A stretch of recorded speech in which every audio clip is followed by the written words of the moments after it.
in a remote wildlife sanctuary where only freedom was meant to exist. A lone girl risked her life to unchain a lion surrounded by men with guns. That daring rescue, caught between life and death, opened a story that no one had ever dared to imagine.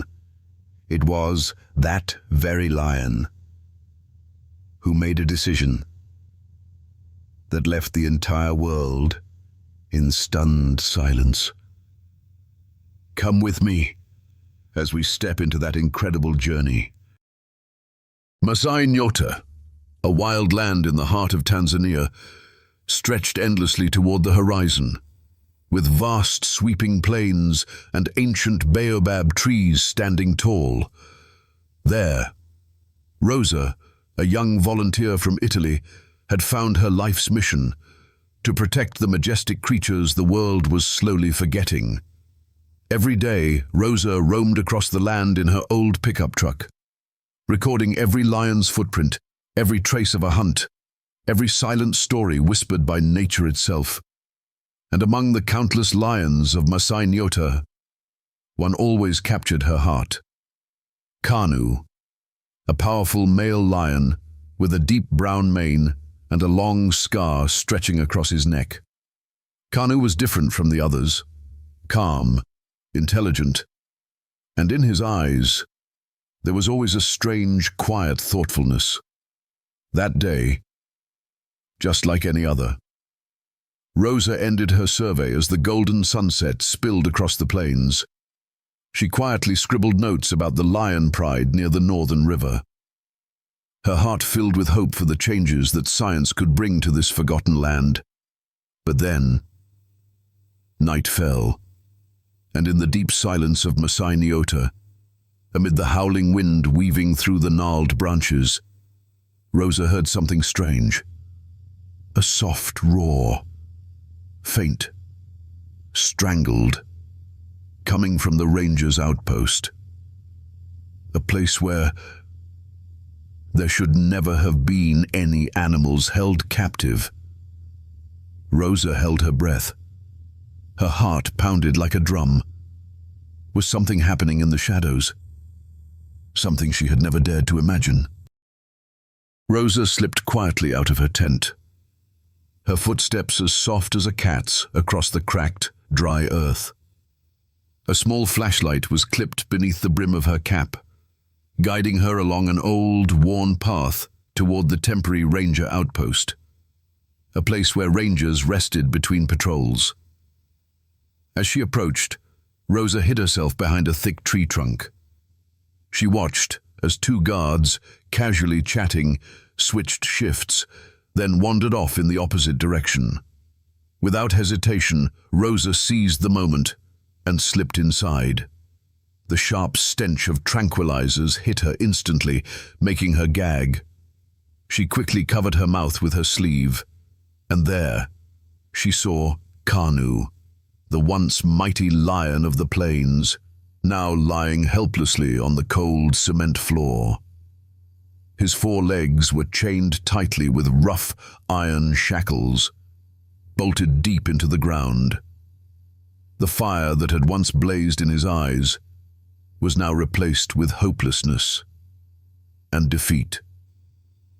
Right beside him were traps, syringes filled with sedatives, and sniper rifles polished and ready. Rosa's throat tightened. Tears threatened to fall. Suddenly, the sound of boots crunching against gravel. She ducked quickly behind a rotting wooden crate. Through a small crack, she witnessed a secret exchange. The head ranger, a man Rosa had once admired, was speaking with a group of foreign men, well-dressed, but with cold, ruthless eyes. Tomorrow morning, $2,000, no traces. This lion can be trained or put on display. We just need him alive. A dry, heartless laugh echoed in the darkened outpost. Rosa bit down on her lip so hard, she drew blood. The world she had trusted, was crumbling before her very eyes. But she knew rage alone wouldn't be enough. If she wanted to save Kanu, she had to act, and time was running out. Rosa stumbled back to her tent, her legs trembling with anger and fear. She sank down beside her makeshift desk, her mind spinning, lost among the shattered pieces of what she once believed. The people she had trusted, the ones wearing the ranger's badge, were the very ones betraying the wild. Outside, the wind howled through the cracks in the tent, whipping sand into the endless night. In Rosa's mind, the image of Kanu, chained and broken, kept replaying, like a knife twisting deeper into her heart. She could walk away. She could pretend she had seen nothing. She could tell herself she was too small, too powerless, to fight an entire rotten system. But what about Kanu? Who would stand up for him, if not her? A decision took root inside Rosa, growing wild and fast, like fire racing through dry grass on a windy night. She stood up, breathless, snatched her small flashlight, and slipped toward the storage shed behind the ranger station. The lock on the door was old, loose, forgotten. With a swift, careful strike of her flashlight handle, Rosa popped it open.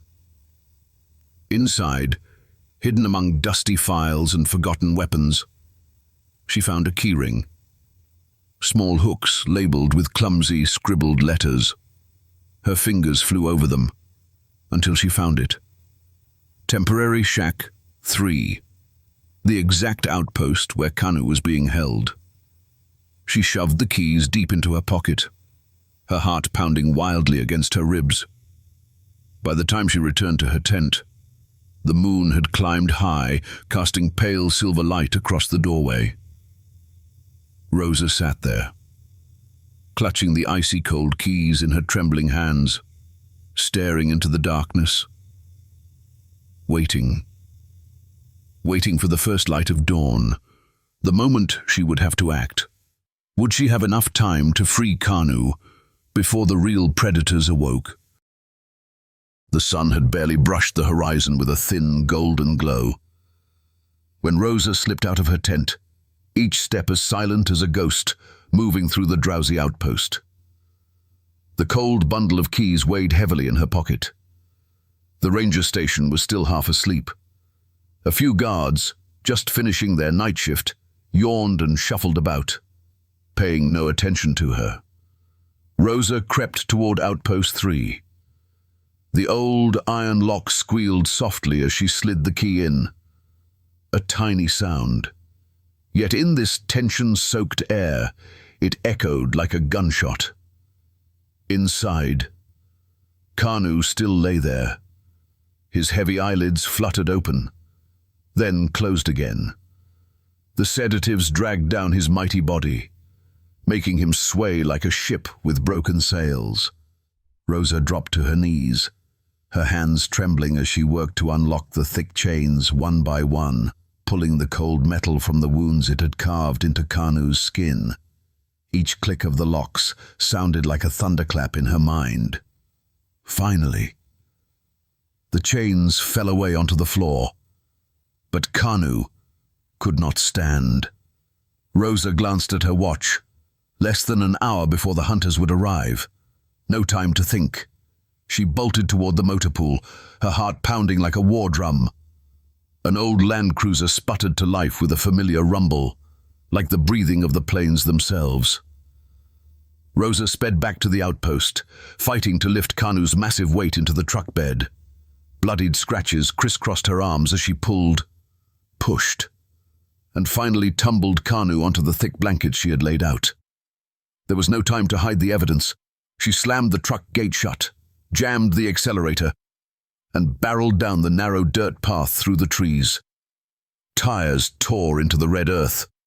The wind screamed in her ears, and then, behind her, a siren blared into the breaking dawn. They had discovered the escape. Gunshots cracked through the air. cold, merciless warnings, like blades slicing through the morning stillness. The chase had begun, but Rosa knew if she stopped now, she and Kanu would never get a second chance. Rosa gripped the steering wheel tighter. Her hands bloodied and raw. The engine roared beneath her, shaking the old vehicle as clouds of red dust billowed high into the air behind them. In the truck bed, Kanu lay motionless, letting out a weak groan every time the truck jolted over the rough ground. Behind them, the Rangers' patrol vehicle stayed in relentless pursuit, headlights slicing through the dense brush, sirens screeching, sharp, savage cries that stabbed through the jungle night. The forest paths were never meant for the faint of heart. Rosa yanked the wheel hard, swerving onto a narrow track barely wide enough for a single vehicle, a rocky canyon trail lined with jagged stones. Branches whipped against the truck's sides, each crack sounding like a leather whip striking bare skin. Sweat poured from Rosa's forehead, each breath ragged, desperate, burning in her lungs. As she neared a sharp bend, Rosa twisted the wheel violently, plunging into a dense thicket beside the gorge. The truck bounced wildly over the rough earth, then slammed into a tiny clearing, hidden beneath a thick canopy of trees. Quickly, Rosa killed the engine. She scrambled to the truck bed, yanking up a tarp and tossing broken branches and dry brush over Kanu's body. Then she rolled herself beneath the rough camouflage, burying them both in the shadows. Her heart thundered inside her chest. The roar of engines grew closer, closer. And then they passed by. Rosa didn't move, didn't even breathe, until the rumble of the patrol faded, swallowed by the rustling winds of the forest. They had escaped, for now. But deep inside, Rosa knew freedom for Kanu was only the beginning. Justice for Maasai Nyota, that would be the true battle, the fight she was born to face. Right after the escape, Rosa drove several more miles deep into the forest, searching for a small stream where Kanu could regain his strength. She stayed there, hidden, until she was sure the lion had shaken off the drugs and could stand, trembling but free, on his own four legs. Rosa knew she couldn't linger. She understood all too well. The hunter's power reached far beyond the ranger station. Quickly she snapped photos. The scars where chains had torn Kanu's skin, the scattered documents from the outpost, the secret conversation she had recorded in the dark. She gathered all the evidence. A few days later, from a small town nearby, Rosa sent everything to an international conservation organization. The results didn't come overnight, but 1 week later, Maasai Nyota erupted like a storm. The National Environmental Police raided the reserve. The head ranger and the foreign hunters were arrested, charged with illegal wildlife trafficking under the cover of government authority.